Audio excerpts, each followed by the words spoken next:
Tá gravando. Bom, boa tarde, pessoal. Bom estar aqui nesse comecinho de ano, conversando sobre o Evangelho, esse tema tão bonito que me foi proposto. Minha alegria é que, como a Márcia pediu, essa espiritualidade amiga possa nos inspirar para essa conversa de hoje à tarde, para que possamos começar esse ano cheios de ânimo, cheios de vontade, como nos disse a página ali no final, né? Movimentar a nossa vontade. Eu vou compartilhar o material aqui para facilitar a nossa conversa e tentar aproveitar ao máximo o nosso tempo. Vamos lá. Todo mundo vê a tela inteira? Márcia, tá tudo bem? Tá aparecendo? Sim, sim. Vou Tá ampliar para ótimo. mim aqui. Tá. Muito bem, então olha que tema bonito que me presentearam. Isso é presente, recomeços, o Evangelho como bússola para o novo ano. O som tá bom, Márcia? Tá alto, tá baixo, tá ok? Esqueci de perguntar. Tá bom, beleza. Então vamos lá. Vamos falar então de começo de ano. Eu não sei como é que é a rotina de vocês, se vocês têm práticas de pensar esse novo ano. Eu sempre tenho. Eu gosto muito de Réveillon no sentido desse novo começo, esse marco de renovação. E vamos falar de Evangelho. E aí, eu preparando aqui o estudo, eu sempre gosto de usar as imagens, porque eu acho que as imagens ampliam nossa janela de percepção, pelo menos para mim, isso funciona muito. E essa imagem da caminhada, porque nós estamos sempre caminhando, e essa pausa que a mudança do calendário nos propicia. Geralmente as nossas atividades diminuem um pouco, mudam de natureza, as atividades de trabalho, as rotinas vão sendo um pouco modificadas, diminuídas, aqueles recessos, recesso na academia, recesso no trabalho para quem trabalha, e temos aí as festividades muitas vezes, mas até isso é uma mudança de rotina. Então é sempre uma pausa assim para pensarmos essa nossa caminhada, ou pelo menos é uma oportunidade. Então, eu trouxe aqui um pouco, né, dessas reflexões que para mim, se passam na virada de ano, né, nesse começo de ano.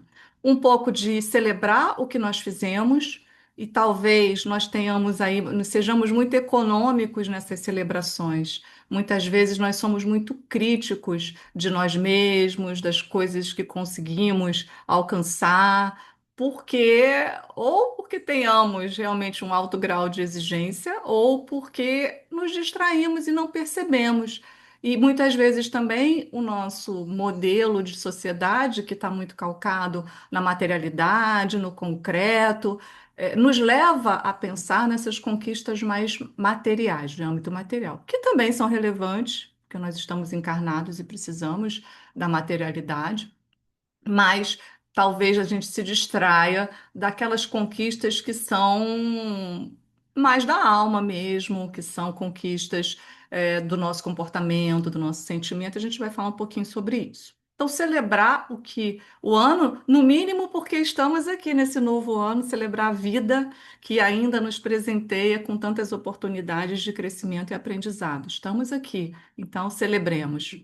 Esperança pelo que virá. Então, sempre olhar esse novo período com esperança, com um olhar mais otimista. E nós que estamos aqui reunidos com a doutrina espírita, com o que ela nos providencia de conhecimento, e com o Evangelho, isso nos ajuda muito a construir um olhar esperançoso sobre a vida.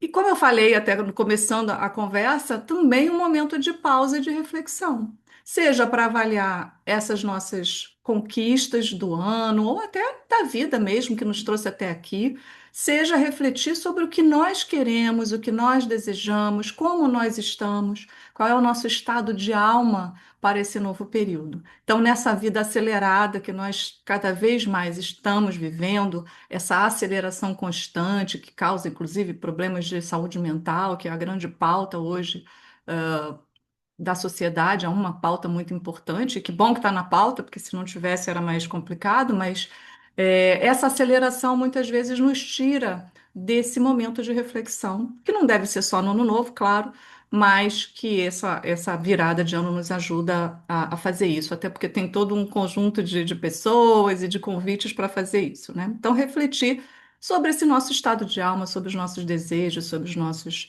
anseios, sobre as dificuldades que a gente ainda enfrenta e como é que podemos lidar com isso. Então, essa oportunidade. E aí, dentro desse contexto de reflexão, uma pergunta muito importante, e as perguntas são importantes porque elas nos levam a refletir. E mesmo que naquele momento da pergunta, naquele momento da pausa, da meditação, as respostas não venham ou as ideias sejam ainda fragmentadas, mas essas perguntas relevantes, essas perguntas existenciais, elas ficam ecoando no nosso espírito e as respostas vão chegando se nós prestarmos atenção. Então, a pergunta aqui nesse contexto do novo começo, do evangelho como aí uma bússola, que é a proposta do nosso tema, essa pergunta me atravessou como um início realmente da nossa conversa. Qual é a nossa busca? A nossa busca como humanidade, a nossa busca como seres humanos mesmo, e também a nossa busca individual, cada um de vocês, e eu também, que estou do lado de cá, e vocês que estão aí do outro lado da tela, e daqueles que vão, talvez, assistir essa gravação em algum momento, que depois que nós falamos aqui na internet, fica para sempre, né? Então, qual é a nossa busca fundamental? Nós temos várias buscas. Buscas materiais, questões emocionais, de relacionamento, mas a nossa busca fundamental, se nós realmente formos lá na raiz, nós queremos ser felizes. E o Evangelho vai falar, sim, de felicidade. Talvez não percebamos muito no cotidiano, até no trato com o Evangelho, que o Evangelho nos traz esse caminho, essas referências para que nós consigamos alcançar essa felicidade, que no fundo, no fundo, no fundo de tudo, é realmente o que nós desejamos. E às vezes ela vem aí vestida, essa busca de várias roupinhas, metaforicamente falando, sejam materiais ou não materiais. Então, partindo dessa resposta, né, de que o que nós buscamos no fundo é a felicidade, o que que nos traz felicidade? E aí eu fui pesquisar uma coisa que tem muito a ver também com o que eu faço já de muito tempo, mas não só eu, e aí nessas pesquisas a gente vê que muita gente faz, que são as resoluções de ano novo. Não sei vocês, se vocês fazem as resoluções de ano novo, eu gosto muito de fazer, sempre fiz, e pela pesquisa que eu fiz aqui, muita gente faz, né? Então, isso também fica nas redes, tem um monte de gente falando disso, sempre se fala na mídia. E aí, uma das pesquisas, eu vi algumas, e uma das pesquisas que eu peguei, também elas giravam sempre em torno dessas questões. Ela trouxe essas questões aqui, né? O que que as pessoas estão buscando, o que que elas estão almejando para esse ano de 2026, e por isso consta da resolução, da lista de resoluções de ano novo delas. Então, eu perguntei as cinco maiores, mais frequentes buscas de resoluções, cinco mais frequentes resoluções de ano novo. Então, a primeira, olha que bonitinho, né? É ligada à questão financeira, que é economizar mais, poupar mais, que está ligada à segurança financeira, uma preocupação das pessoas, e por isso a resolução com a segurança financeira. Então, essa aí consta de todas as resoluções, as pesquisas. A outra, trouxe aqui essa imagem na comida saudável, que é comer de forma mais saudável, que é também emagrecer. Alguém se identifica? Então, essas aí, das cinco, essas três estão ali nas top 5 essas resoluções de ano novo. E a gente já começa a ficar, né? Tem umas pistas assim, mas caramba, isso aqui vai nos trazer felicidade? Como é que é essa questão da felicidade? Por que que nós, como humanidade, como nesse momento, aqui é para 2026, tá? A gente prioriza essas questões. E aí eu trouxe aqui ali as imagens, mas aqui as cinco resoluções aí mais frequentes nessa pesquisa. Então, primeiro, fazer mais exercícios físicos ou melhorar o condicionamento físico. Segundo, economizar mais dinheiro, aquela que eu já mostrei, né? Gerenciar melhor as finanças.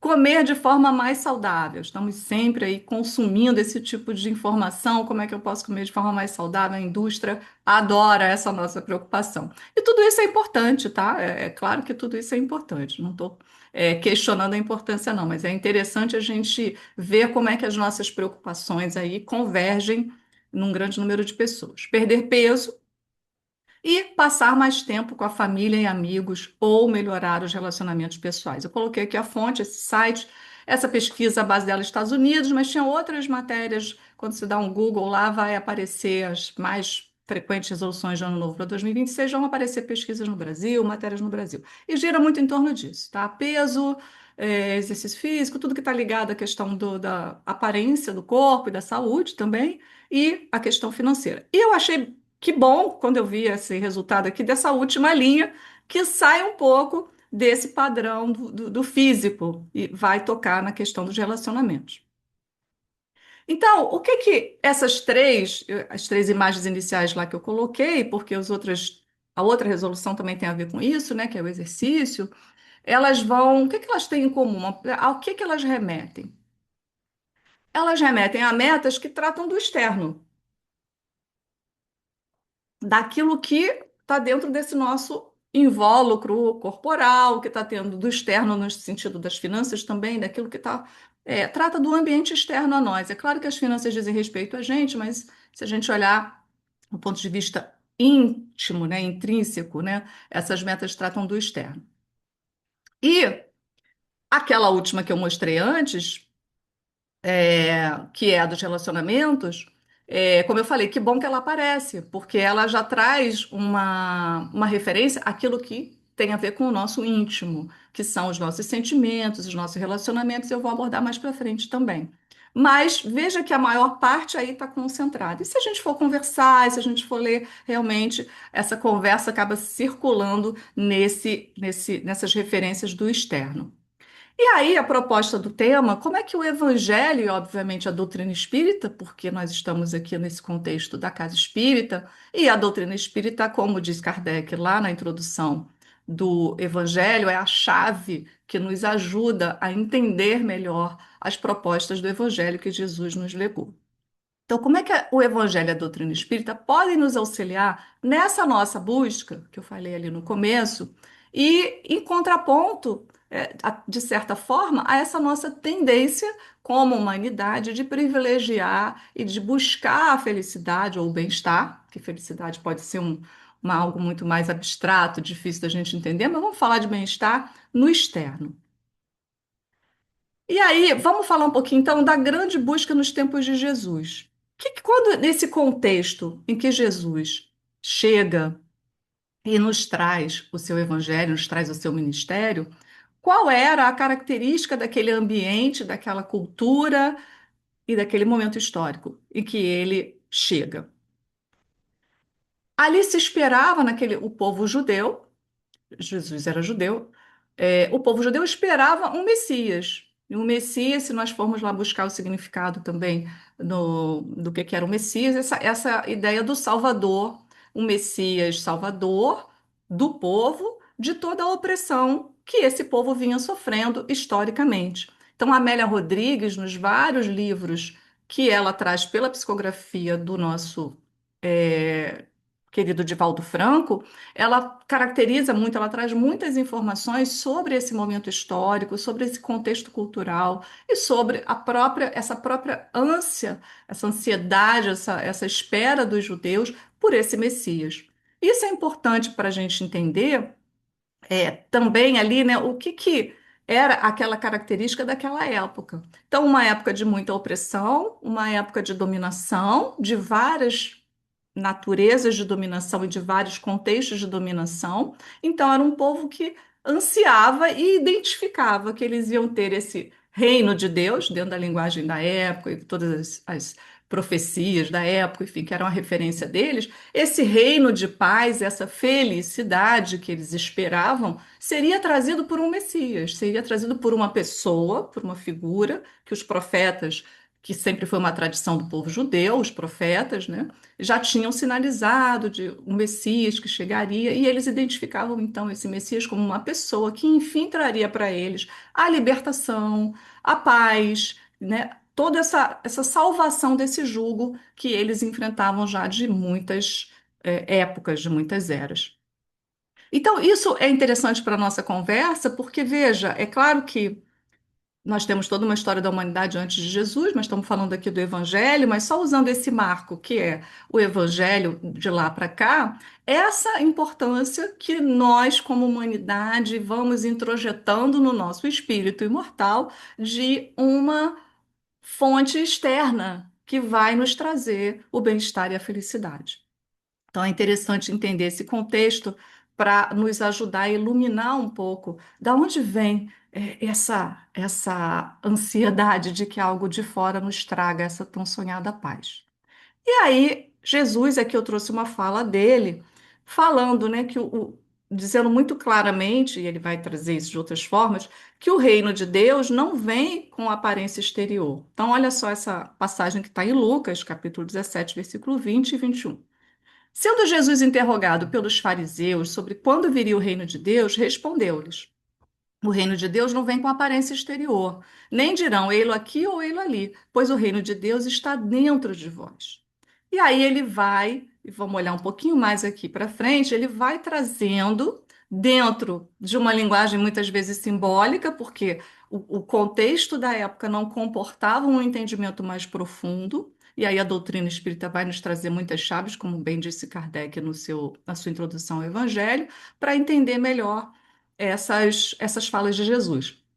Mas aqui ele claramente dizendo que esse reino de Deus, e aí vamos entender esse reino que era a linguagem que os judeus tinham e esperavam, né? Quando é que viria o reino de Deus para eles? Ele dizendo aqui que não vem com aparência exterior, nem aqui nem ali, mas está dentro de vós. E aí eu trouxe o Sermão do Monte, porque é, Gandhi já falou e outras luminares, outras pessoas relevantes da nossa história reconhecem a importância e a profundidade do Sermão do Monte. E ele fala da felicidade, né? O que são as bem-aventuranças? Tem muito material sobre as bem-aventuranças e muito material espírita muito bom sobre isso. E sempre o desafio aqui é fazer os recortes para caber no nosso tempo e no nosso escopo. Mas o que que o sermão aqui eu trouxe um extrato, o sermão do monte, o sermão da montanha, nos traz sobre, né, as bem-aventuranças. Bem-aventurados os humildes de espírito, bem-aventurados os mansos, bem-aventurados os que têm fome e sede de justiça, pois serão saciados, e vem toda uma promessa de conforto e de atendimento. Bem-aventurados os misericordiosos, bem-aventurados os limpos de coração. Então, vamos seguindo e vamos vendo o que Jesus nos trouxe, como eu falei ali, né? Um roteiro de bem-aventuranças.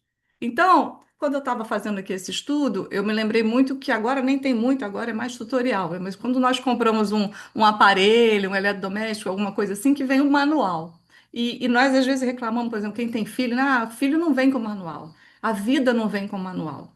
Porque nós ficamos nessas buscas do que caminho tomamos, e aí o evangelho é sempre um roteiro, né? Vai nos trazer um roteiro. E no Sermão do Monte é muito explícito, porque Jesus coloca bem-aventurados, ou seja, felizes, aqueles que vão encontrar essa harmonia, e vai dando para nós esse caminho. Então, humildade de espírito, mansidão, o valor da justiça, que quem tem fome e sede de justiça, o valor da justiça como um valor importante, misericordiosos, que aí ele vai dar vários exemplos, por exemplo, da mulher adúltera, ensinando ali a importância e vários outros exemplos da sua caminhada, os limpos de coração, que é um coração limpo, pacificadores, e vai nos encorajando também.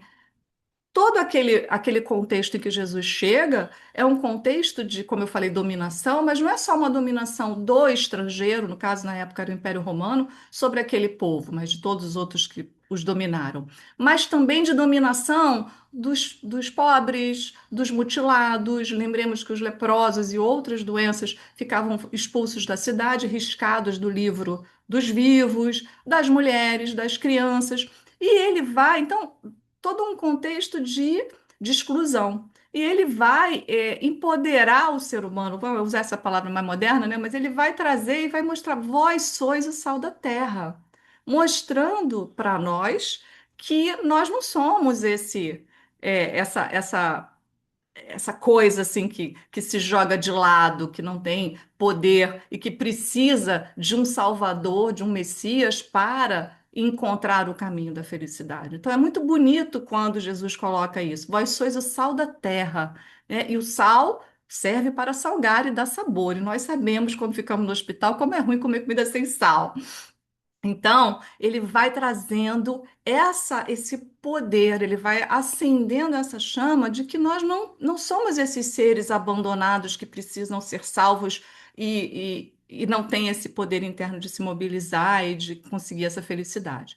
Vós sois a luz do mundo, brilhe a vossa luz diante dos homens, e nos convida a realmente tomar posse dessa força e dessa luz, dessa semente divina, na verdade, quando ele fala que todos somos irmãos, filhos de um mesmo pai, e um pai que é o Abba, que aí o Haroldo Dutra e outros desses palestrantes aí dos congressos sempre trazem para nós esse estudo da língua, do hebraico, da época, falando que esse Abba, que Jesus chamava Deus de Abba, é paizinho. Então, de um pai bondoso, de um pai amoroso e de que todos somos filhos desse mesmo pai. Então, é realmente, e aqui eu trouxe só, como eu falei, um trechinho, mas eu convido vocês a irem lá e olharem e lerem todo o Sermão da Montanha, porque todo esse contato com o Evangelho vai nos trazendo esse conforto interno e essa força também.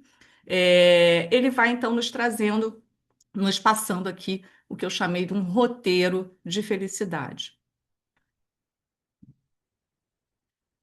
Então, esses valores, por exemplo, humildade, mansidão, misericórdia, tolerância, paciência, em contraponto, ou em confronto com aqueles que nós vimos no começo, nas nossas resoluções aí de 2026, eles vão nos mostrando que são qualidades não do externo, mas são qualidades do ser, qualidades do espírito, qualidades internas. Então, o Evangelho vai nos trazer o olhar por um foco completamente diferente, mostrando que as bem-aventuranças e ser feliz está muito mais ligado a essas condições internas do ser. E aí, como eu falei, a doutrina espírita vai nos trazer algumas chaves, os espíritos vão se revelar e vão trazer, e Kardec vai organizar todo esse conhecimento para nós, um verdadeiro tesouro que nos ajuda a entender muitas passagens do Evangelho. Fundamental que o espírito é imortal. Então, esse primeiro conhecimento que nos é fundamental para poder olhar aquelas recomendações de Jesus com mais profundidade e achá-las, como amai os vossos inimigos, achá-las, achar que elas fazem sentido. A reencarnação, como esse movimento que vai validar, que vai viabilizar a imortalidade do espírito, e com que objetivo? O objetivo de aprender, o objetivo de se aperfeiçoar. Então, isso vai também nos ajudar a entender aquelas referências de Jesus. Também a doutrina nos trazendo várias leis espirituais, e aqui a gente não vai entrar nelas, obviamente é toda a doutrina, mas nos mostrando que nós seremos reunidos aos afetos e também aos desafetos de outras existências, dependendo do que nós temos de roteiro para aprender. Então, isso vai começar a iluminar algumas questões lá de, por exemplo, por que que é importante que nós sejamos mais mansos, que nós tenhamos mais tolerância, como Jesus colocou lá nas linhas do Sermão da Montanha. E também a doutrina vai nos descortinar muitas informações, e muitas mesmo. Acho que a gente ainda precisa estudar muito sobre isso para entender, introjetar e viver mais de forma mais pulsante e mais cotidiana esse conhecimento, que é o funcionamento do nosso espírito. Que o nosso espírito, aqui eu trouxe só esse trecho para ajudar a nossa compreensão das próximas telas, das próximas ideias, mas que o nosso espírito irradia. Então, nosso corpo que abriga o nosso espírito e o nosso espírito irradia. E ele irradia emanando uma vibração que vai refletir o quê? Os nossos sentimentos e os nossos pensamentos. E é claro que as nossas ações vão influenciar esses sentimentos e pensamentos. Então, isso já mostra para nós por que é tão importante cultivar aquelas qualidades internas que Jesus coloca no Sermão da Montanha da mansidão, da tolerância, da paciência, do perdão. Por quê? Porque tudo isso vai conformar a nossa vibração como espírito. E isso vai irradiar de nós. Então, esse espírito imortal é com quem nós vamos viver para sempre. Então, quando nós juntamos as bem-aventuranças, compreendemos essas bem-aventuranças com o conhecimento da imortalidade do espírito, a nossa atenção, ela muda quando pensamos em felicidade. Então, aquela, talvez, de posse mais consciente desse conhecimento, que o conhecimento serve para isso, e Jesus até nos falou: conhecereis a verdade, e a verdade vos libertará de um monte de coisa que nos prende, que nos limita. Então, conhecendo tudo isso, a nossa atenção, pelo menos deveria, caminhar numa outra direção quando pensamos em felicidade. Do externo, que nós vimos ali, que estão dominando as preocupações, e aí sempre falando de humanidade, porque pode ser que nós aqui reunidos, não sei, já estejamos com a nossa atenção mais presa em outra direção, e do externo para o interno. E aí eu achei essa figura que eu fiquei feliz quando eu achei. Eu sou apaixonada com as imagens, já falei, né? Porque eu acho que ela traduz muito essa ideia de olhar para dentro e reconhecer essa luz que Jesus nos disse que nós temos dentro de nós. Fala muito dos nossos sentimentos. Então, fazer essa migração de foco sem desprezar, e nós vamos ver que não é para desprezar a nossa materialidade, porque obviamente estamos aqui encarnados, precisamos dela, mas entender a importância desse foco interno para o objetivo maior de sermos mais felizes. E aí, falando dessa questão corpo e espírito, eu trouxe um trecho aqui do Emmanuel, num livro que é um livro fininho, mas é um livro precioso, porque Emmanuel, com poucas, em cada capítulo, com poucas palavras, com poucos parágrafos, ele nos traz muita informação importante sobre o Evangelho, unindo Evangelho e doutrina espírita e a nossa vida cotidiana. E aí ele vai falar sobre o corpo e sobre a alma. Nesse trechinho que eu trouxe, ele começa falando do corpo.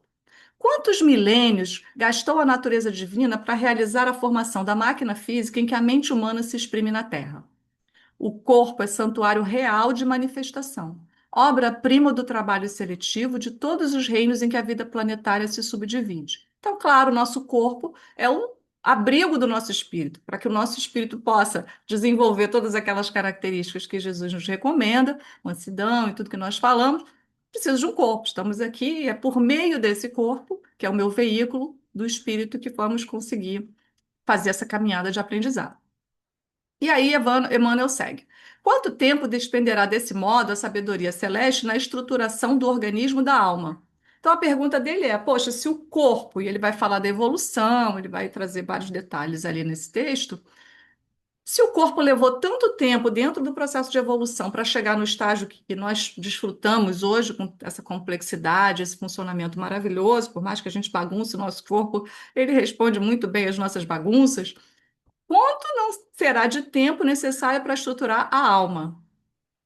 E aí, de pequenina experiência, alarga-se-nos o poder da mente e sublimam-se-nos as manifestações da alma, que no escoar das eras imensuráveis cresce no conhecimento e aprimora-se na virtude. Então, o que que Emmanuel está explicando para nós?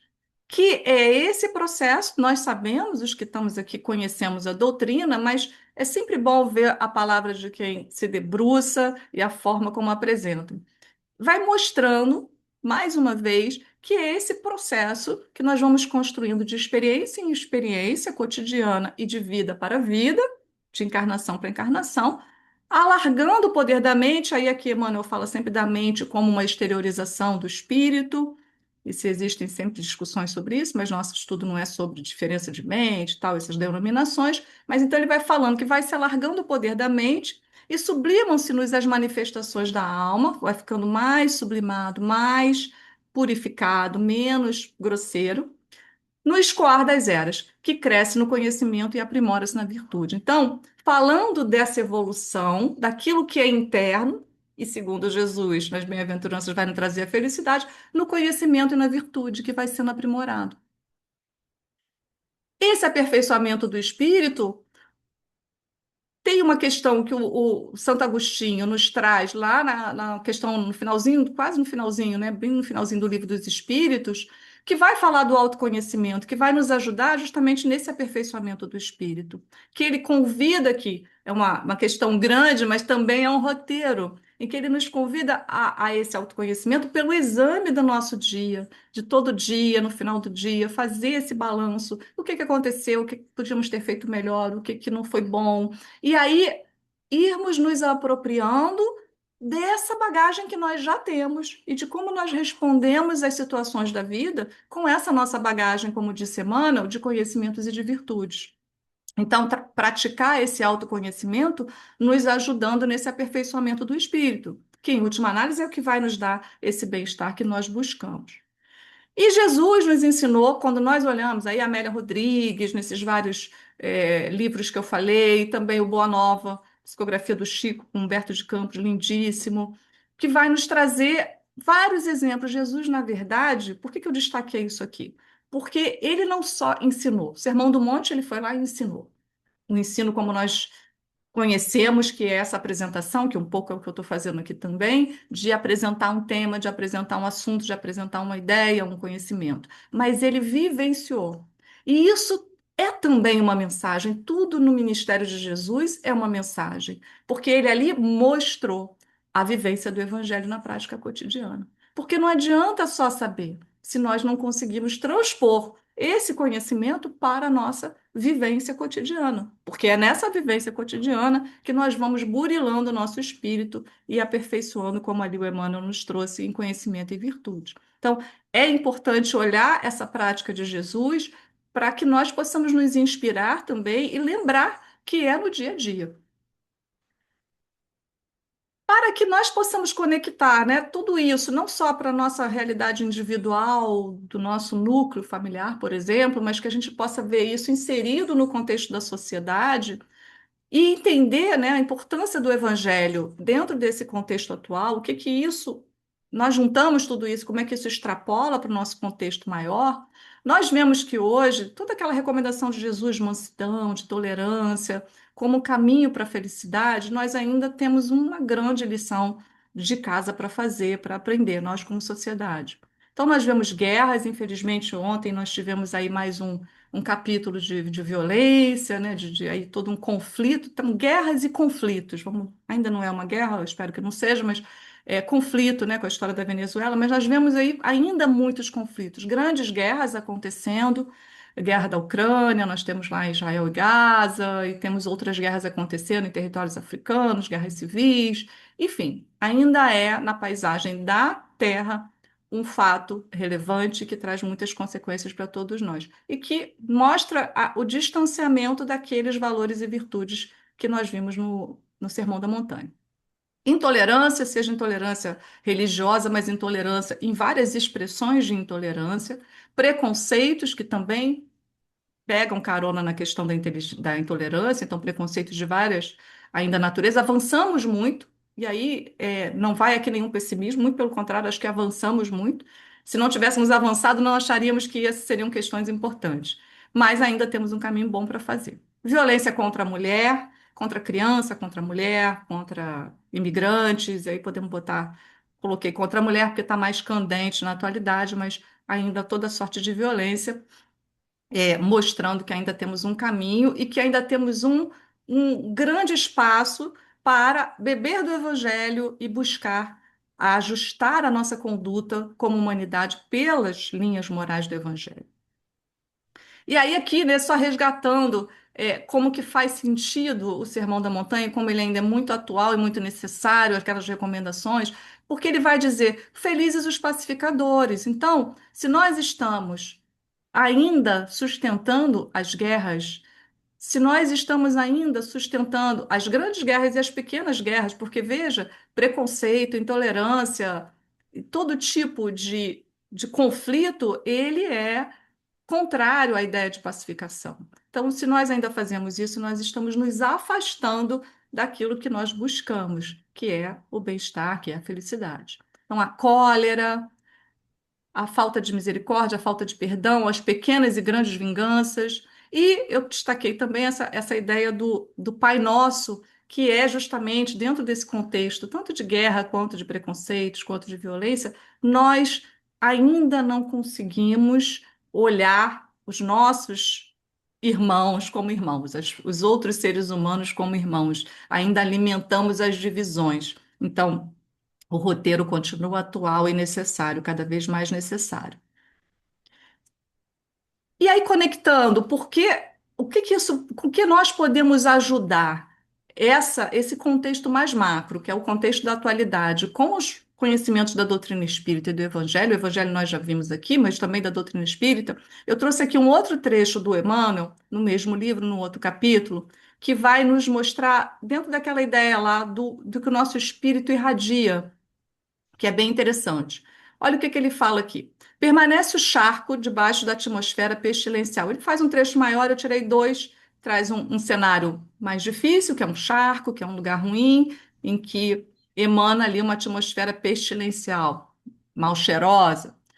Permanece o charco debaixo da atmosfera pestilencial, que ele mesmo alimenta. Isso é importante. E brilha o jardim sob as vagas de perfume que produz. Então, o jardim também está envolto nas vagas do perfume, cada um na sua natureza de emanação. Assim também a Terra, olha que interessante, com o seu corpo ciclópico, arrasta consigo, na infinita paisagem cósmica, o ambiente espiritual de seus filhos. Então, isso aí sim vai nos conectando com a nossa contribuição individual do que tanto de positivo quanto de negativo para esse ambiente espiritual ainda para esse contexto social, político, econômico que nós vimos de conflitos e de desacertos que nós vimos aqui antes. E aí, para ficar mais claro, Jesus também nos fala dessa da atmosfera, mas eu vou mais para frente aqui, depois eu volto a Jesus. Para ficar mais claro, Emmanuel fala num outro pedaço lá numa outra parte do trecho. Estamos assimilando, nós, então, Evangelho, o ambiente espiritual da Terra e nós, estamos assimilando correntes mentais de maneira permanente. Então, ele vai fazer toda uma explicação mostrando como que nós, como espíritos encarnados, assimilamos correntes mentais. De modo imperceptível, ingerimos pensamentos. Eu acho muito boa essa expressão do Emmanuel, porque dá muito concreta. Acho que o concreto ajuda a gente a guardar, né?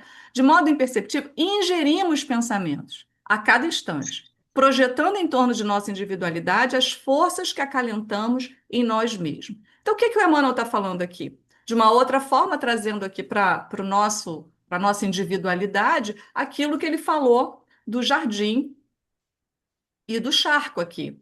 E da mesma forma que a natureza, esses elementos aí, essas áreas da natureza emanam, irradiam esses perfumes ou essas outras emanações não tão boas, nós também, como espíritos, dentro das correntes mentais, assimilamos, ingerimos e emanamos. Então, todo esse cultivo do que é dentro da linha que Jesus nos propôs, de mansidão, de tolerância, de todas essas virtudes, de todos esses comportamentos, e de outra parte, tudo que vai contra isso, a cólera, a intolerância, a vingança, né, todos esses sentimentos que ainda dominam na Terra e fomentam aquelas guerras e aqueles conflitos, tudo isso vai conformar o ambiente espiritual da Terra. Então, nós, como individualidades, podemos sim não só harmonizar o nosso próprio ambiente individual, familiar, o nosso núcleo, e para usar uma linguagem muito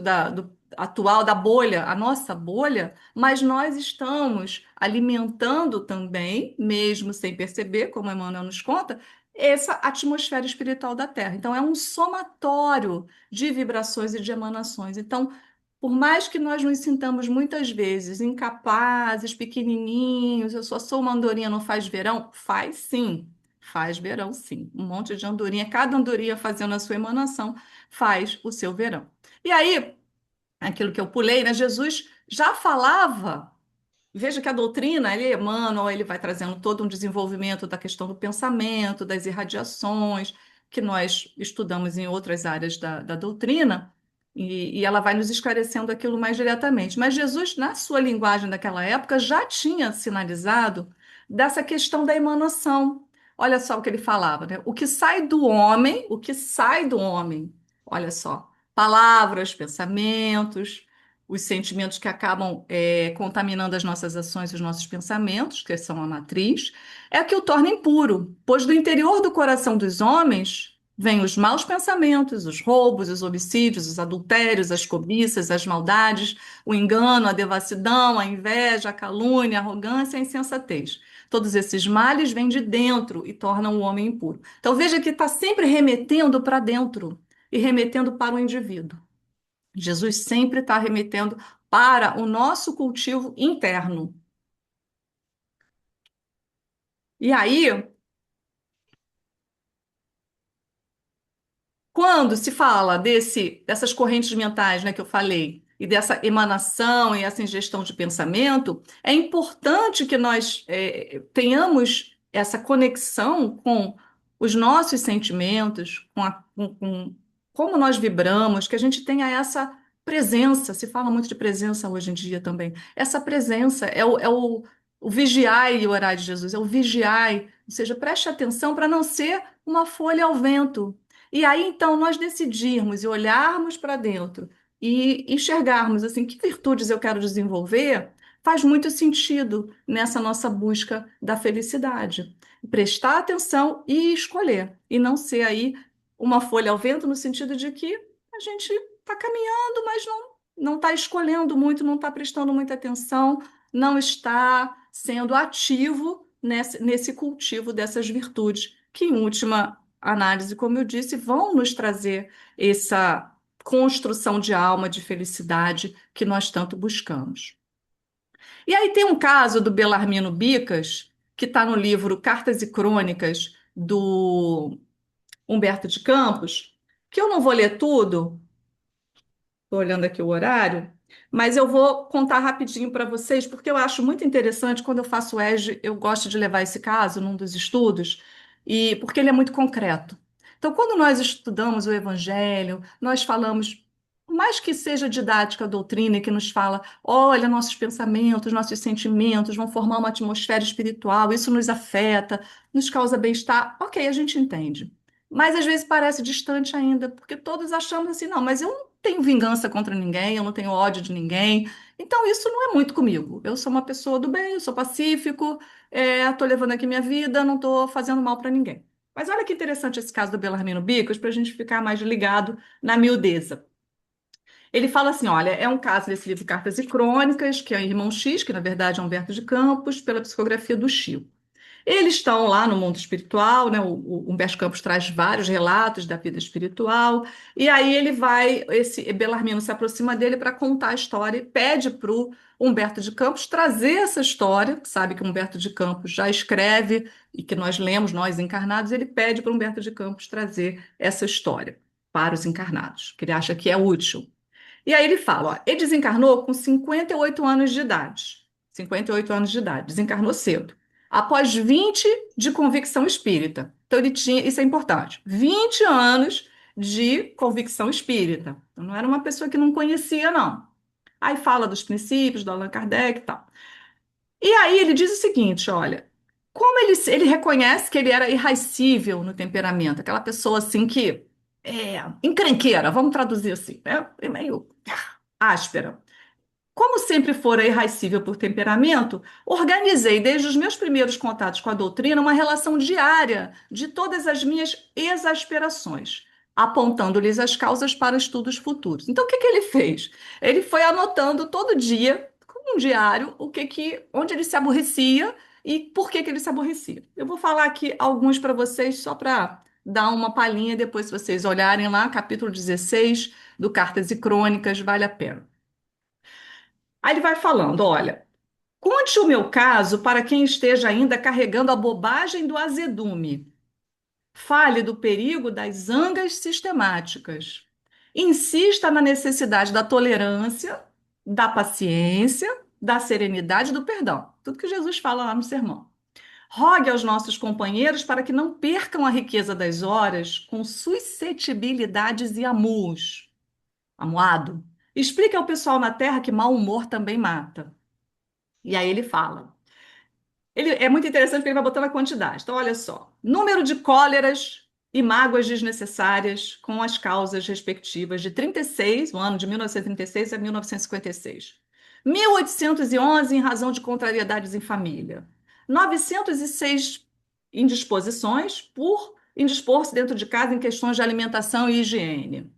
1614 por alterações com a esposa. 1801 por desgostos com os filhos, genros e noras. E aí ele vai dando os números e vai falando, ó, descontentamento com os netos, por entrar em choque com os chefes de serviço, mais de 1.000 por incompatibilidade no trato com os colegas de trabalho, mais de 1.000 por virtude de reclamações a fornecedores e lojistas, em casos de pouca monta. Eu sempre me lembro das nossas rusgas com as companhias telefônicas e a internet, né? Mal entendidos com os vizinhos, ressentimento com amigos íntimos, e aí ele vai trazendo, né, desentendimento no ônibus, irritação, dificuldade no serviço de telefone, mesmo naquela época já tinha, né, controvérsias em matéria religiosa, e aí ele vai nos contando isso, né? Então, eu trouxe isso aqui porque muitas vezes nós ficamos nessas coisas assim muito mais filosóficas e não nos damos conta dessas miudezas, como elas, na verdade, também são cólera, intolerância, ausência de mansidão. Então, para que nós então possamos prestar mais atenção nisso e, quem sabe, colocar uma resolução de ano novo aí, se é que nós nos identificamos, para ajudar a gente a melhorar nesses aspectos. E aí ele fala, eu acho que, eu já fechei aqui, mas eu acho que ele ia desencarnar, a previsão dele desencarnar era com, se não me engano, 80 anos, 70 e poucos anos. E aí, esse contexto aí de exasperação, de irascibilidade que ele vivenciava cotidianamente, vamos lembrar do cotidiano de Jesus lá, né? Acabou causando a ele doenças e diminuindo aí o seu tempo de permanência na Terra. Então, eu acho que é um caso que nos traz assim boa dose de reflexão e também traz para a nossa realidade, talvez. E eu lembrei também, dentro desse contexto, uma lenda, uma parábola, enfim, uma pequena história que fala, e acho que muita gente já conhece, óbvio, que é desses dois lobos, né, que sempre tem um lado bom, um lado mais calmo, um lado mais raivoso, existem várias versões, e que qual lobo vai vencer é aquele que a gente alimentar. Então, esse cultivo, primeiro prestar atenção, porque muitas vezes nós não prestamos, precisa de uma outra pessoa, às vezes de uma situação para que aquilo nos chegue, mesmo assim, às vezes a gente não aceita. Mas quem faz curso de mindfulness, de meditação, eles sempre trazem essa lenda, mostrando para a gente a importância, primeiro, de prestar atenção para ver qual é o lobinho aí que está, né, mais ativo naquela fase da nossa vida, naquele momento, e também o que que a gente pode fazer para cultivar aquilo que a gente está buscando, que é a calma, que é o equilíbrio, que é tão necessário no nosso momento de vida atual. E aí, finalizando, né, assim, essa construção da felicidade e esse entendimento que o ambiente espiritual da Terra, nós também temos, além do nosso próprio ambiente espiritual, a gente também pode contribuir para o ambiente espiritual da Terra, que a gente possa examinar os nossos sentimentos e os nossos pensamentos de forma contínua, sem a régua da culpa, e não é essa a proposta, mas com tranquilidade mesmo, né? Exercitar esse autoconhecimento que Santo Agostinho nos convida e nos ensina a fazer para que a gente possa, então, olhar e definir aí resoluções para esse ano, para buscar um estado de alma mais tranquilo, porque estando tranquilos, estando equilibrados, a confusão, a turbulência do externo, ela reverbera de uma maneira mais suave em nós. Então, quando nós estamos desatentos, como folhas ao vento, desguarnecidos, então a gente fica um pouco mais vulnerável a toda a turbulência fora de nós. E aí, eu pergunto, depois dessa conversa toda, trouxe aqui, qual virtude estará nas suas resoluções para 2026? Aqui uma árvore de algumas virtudes que está lá no site da Brahma Kumaris, que é ligada a yoga, essa visão mais oriental, mas que traz para a gente, achei bonita essa imagem, traz para a gente aí algumas virtudes, né? Gentileza. Gentileza é algo que dá para a gente cultivar mais tranquilidade, muitas vezes, do que a paciência, por exemplo. Então, benevolência, doçura, generosidade, tolerância, coragem, perdão, desapego, autorrespeito, várias virtudes para nos inspirarem nesse ano e desejar para vocês um feliz ano novo para todos nós. Que seja um ano realmente de crescimento, de alegria, e que nós possamos tomar posse daquela força que Jesus nos ensinou, nos afirmou que nós temos. Brilhe a vossa luz diante dos homens, que sejamos o sal da terra, da nossa própria terra e também daqueles que nos cercam. Muito obrigada.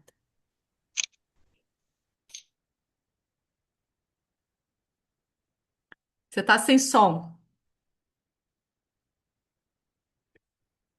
Ativado o mudo.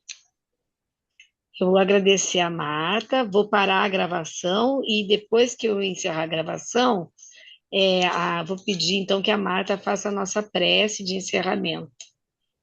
Tá? Muito obrigada, gente.